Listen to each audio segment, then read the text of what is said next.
Moving on, Vlad says, I want to start selling backlinks to my clients. What metrics do you look at to ensure it's a high quality backlink? For me, well, there's really two things that I look at. I look at relevance, so topical or geographic relevance, and then traffic. If you can figure out if there's traffic on the links, I think traffic is a validator for links, guys. It's definitely something that's worth looking into. But I don't really care about DA or DR like most other SEOs do. I don't really care about that. Like if I can determine, I don't because I don't even use Moz metrics or Ahrefs or Hrefs or whatever you want to call it. I don't use their metrics either. I just don't use those tools. I use Majestic for backlink analysis because Majestic has a measure of topical relevance for external backlinks. It's known as topical trust flow. Majestic's primary metrics are its two proprietary metrics that it's known for is trust flow and citation flow. Trust flow is supposed to be a measure of link quality and strength. Citation flow is supposed to be a measure of link quantity. However, neither of those metrics mean much to me either until and unless we can determine a backlink is relevant, topically or geographically relevant. And then the trust flow value becomes important because if a link isn't relevant, it's not really producing any value. Google is not assigning value to a link unless it's relevant. And there's varying degrees of relevance, right? There's relevance at the page level, the referring page level. So that means the contextual link is placed within content that is relevant to what it is linking to. Then there's domain level relevance, which means where is that post that contains the contextual link published? What is the overall topical theme of that site that that post is published on? And I found that if you can publish a post that is topically relevant, so that's page level relevance, onto a domain, a referring domain, a site, a blog, etc., that is also has its primary topical categories in one or a combination of the topical categories identified by Google for the page that you're linking to, then that link tends to have a better push, even if the trust flow values are lower. What I'm saying is I would rather have a link with low trust flow values, but that is fully relevant at the referring page and the referring domain level than a high trust flow link that is only relevant at one level, at like say, for example, the referring page level. Now, I've done some testing with this, and in some cases you can get if it's a high authority type of property and you can get and it's got high trust flow in relevant or closely related topical categories. It doesn't have to be the exact kind of topical category match, but still within tangentially related categories, right? Um, then I found that if you can get a link on a high trust flow domain, so the domain itself has high trust flow, as long as the categories are somewhat related, then it doesn't have to be fully relevant at both the referring page and referring domain level. Like, in other words, it's more important to have the relevance at the referring page level. But I have found that if I can get links that are on, even with low trust flow values, on domains that are both relevant at the referring page and the referring domain level, and then also look at the backlink profile pointing to the referring domain. What do the backlinks look like? Because if backlinks are given credit or weight assigned value by Google, depending upon how relevant they are, then if you look at the backlink profile of the that are pointing to the referring domain that you're considering publishing a post on, right? Then you want to see, are the backlinks relevant to that referring domain? What they're pointing to, are they topically relevant to what they're pointing to? Because if there's a high quantity of links that aren't relevant pointing to the referring domain, you're not going to benefit from that link equity because it's not relevant. So what I do is actually analyze three levels. I look at the potential link sources, the referring page. We're going to have, if we're publishing the content onto that site, we're going to have control over the content and relevance of that page itself, right? So what do? I go identify what are the topical categories identified by Google on the ranking pages for the search query that I want the page that I'm the page that I'm building links to. What what are the topical categories of that page? What are the topical categories according to Google of the top ranked pages for the search query that I'm optimizing for that page for, that I want that page to rank for? Go look at the top ranked competitors in organic search to determine what are they, what does Google understand about these pages that are ranking for this search query? So now you know, and you can do that using Google's natural language API. You can go into their developers console or whatever and copying and pasting content from the top ranked pages. You can use a tool like On Page AI. Do you guys want me to demonstrate this? me just demonstrate this. Why not? Let's take a minute. Do this. It's a good question. So I'm going to go in now on page AI, guys. Give me a second. And we'll just take an example here of here's a former uh, uh, link building project that has been canceled for a number of reasons. But anyways, let me just show you. Let me just click on um,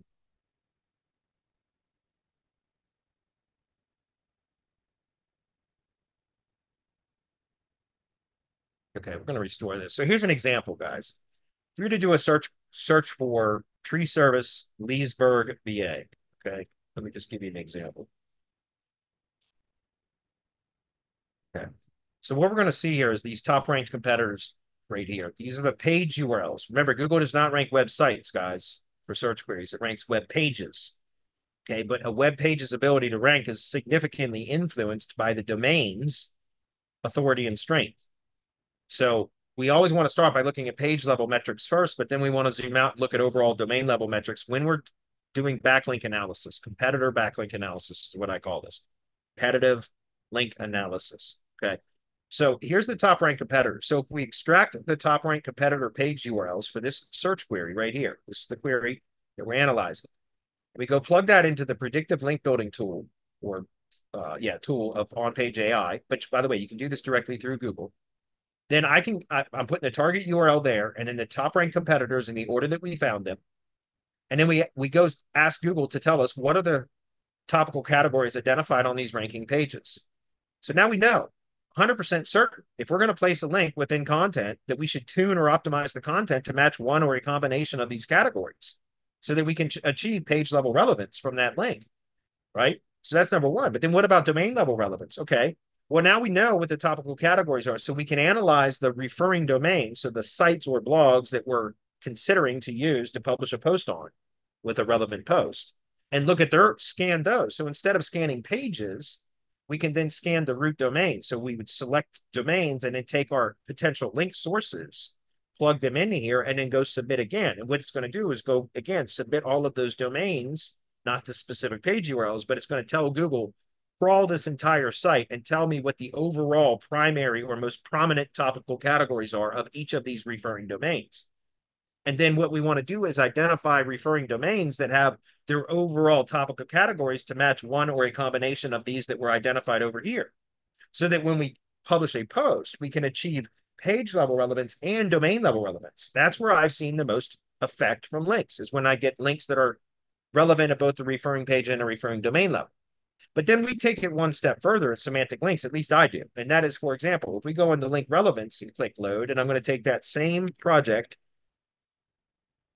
And here's an example of what, when I build links, what I'm looking at is I'm looking at trying to achieve both page level relevance and domain level relevance from the links that I build, if that makes sense, because I want to make sure that I'm getting the most value from that link. And there's a sliding scale of how much value Google assigns to a link depending upon how relevant it is. On one side of the spectrum, there's a link with no relevance, which Google ignores. Now, there's always some exceptions to that rule, guys. There's no absolutes in SEO. So if you're able to get a link on a Wikipedia site or page, for example, that was non-relevant, it would be moderated out in a heartbeat, trust me. But theoretically, for hypothetical sake, like for the sake of argument, if you were able to get a link inserted into a Wikipedia page that was non-relevant, even though it's a no-follow link, it's likely going to still move the needle, have a positive effect on what it is linking to because of the sheer strength of Wikipedia. But what are the chances of us getting those kind of links? Very, very rare. Slim to none will we ever get those types of links. So where we should be focusing our energy and attention and our effort, resources, etc., should be on trying to find links with the most relevance possible so that we extract the most value from those links. Because like I said, on one side of the spectrum, there's a link with no relevance that Google ignores, the vast majority of them anyway. On the other side of the spectrum is a link with full relevance, relevant at both the referring page, referring domain level, and therefore Google assigns full value to that link. Now, how much value that is, we don't know because there's a number of variables that determine that. But however much value that link can provide, Google will give it that much credit for because it's fully relevant. So in between being not relevant, fully relevant are varying degrees of relevance. And there's kind of a sliding scale as to how much credit or value is assigned to a link depending upon how relevant it is. So if that's true, then what we want to do is try to find link sources that we can control usually can control the content, so that's the referring page level. But we want to identify link sources, so referring domains that are also relevant in those relevant categories. And then the last thing that we want to do is we want to also go analyze the link profile of the referring domain to see if the backlinks that are pointing to the referring domain are relevant. Because if they are, then now we know that we're going to benefit from those backlinks that are pointing to the referring domain when we publish a post on that referring domain. So as an example, I'm just going to take this we had control over. So you can see that the page level is relevant. At the referring page level, it's relevant because the content was tuned or optimized to match the same topical categories that Google identified in that previous image that I showed you, where it showed the topical categories. But then the overall site here, if we look at this, the entire site is what I call a topic clustered site, in that every single post on this site falls within one or a combination of those same topical categories that were identified by Google as being relevant. So business, construction, and maintenance, business, agriculture, and forestry, and home/gardening, those three. This is in one of those three categories, right? And here's the proof. And then also the backlink profile. So by the way, shit, I just clicked on the, I copied that. What I also then do is I match up the topical trust flow categories that Majestic provides that are relevant to the Google natural language categories that were identified. So let me just show you what I mean. I'm going to go back to on page for a minute. We're going to go to the predictive link building, load, Genesis, restore. Okay, so these are the topical categories according to Google, guys. These are Google's natural language categories. This is how they structure their categories. It's not the same as Majestic's. Majestic's topical trust flow categories are slightly different. I'll show you what I mean. These are Majestic's topical trust flow categories. Okay, so for example, business, you'll see business, construction, and maintenance, which would align with business, industrial, business, construction, and maintenance is relevant for a tree service contractor. It's not shown here, but you'll see that that is a relevant topical trust flow category. But there is business, agriculture, and forestry. So business is the top level category, then it's / agriculture and forestry. That's the subcategory. And you can see that that aligns with business and industrial, agriculture, and forestry, right? And then you'll see that there's also, by the way, guys, you can search for complete list of topical trust flow categories, or just go to TTF or topicaltrustflow.semanticlinks.io, and you can get this list of topical trust flow categories.